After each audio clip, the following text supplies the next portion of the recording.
Hey, welcome to the video. This is Matt. So what are the three things you should consider when you're looking to own land?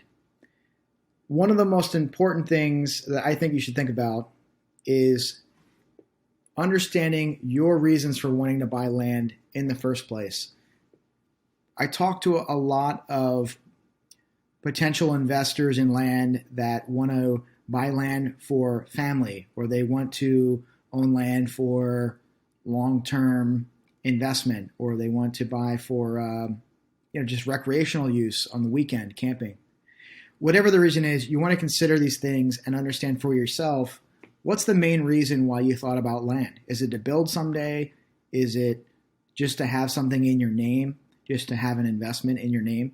Whatever the reason is, understand that first and try to understand for your own reasons, why do you want to own land? That's really going to steer you through all the decisions it takes to find the right property for you.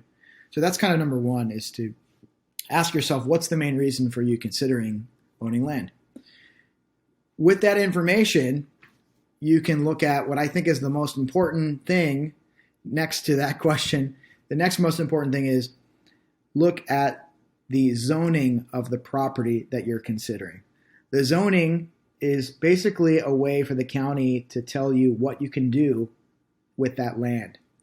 So the county that controls the rules for what you can do, what you can't do on land in a particular area of a state, those zoning designations tell you if that use matches up with what you ultimately want to use the land for.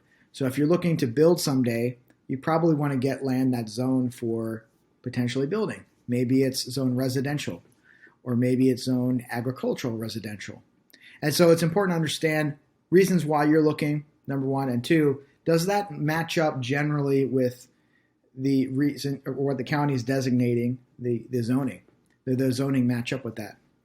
So if the answer to those questions is yes, this matches up, yes, I understand what I'm looking for, the third thing to consider, in my opinion, is everything else. Ownership, utilities, access, location generally, and the size of the property.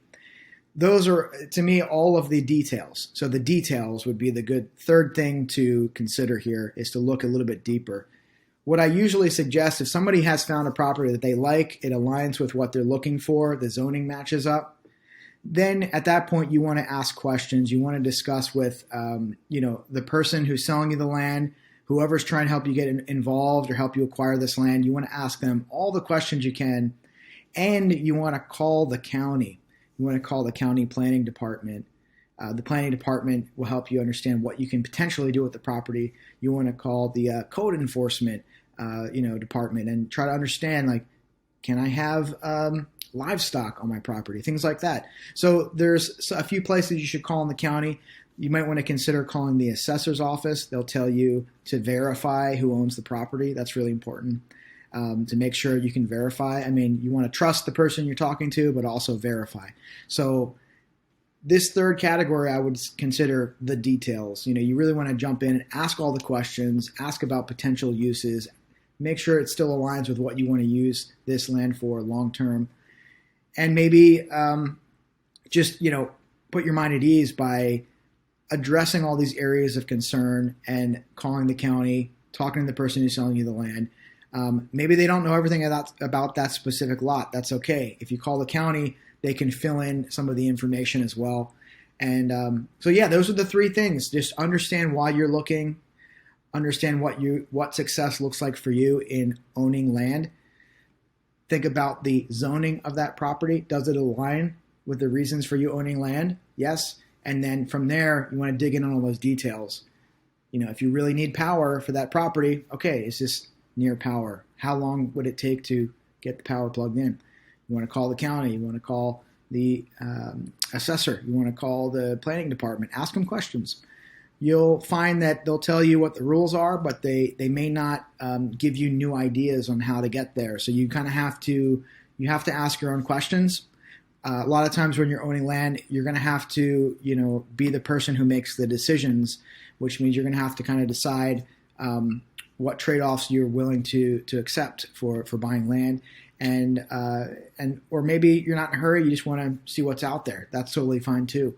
So these are just some things to consider. Let me know if you have any questions on this, if you have any questions about how to get involved and how to acquire land, and we're here to help. So hopefully we'll chat with you soon. Thanks.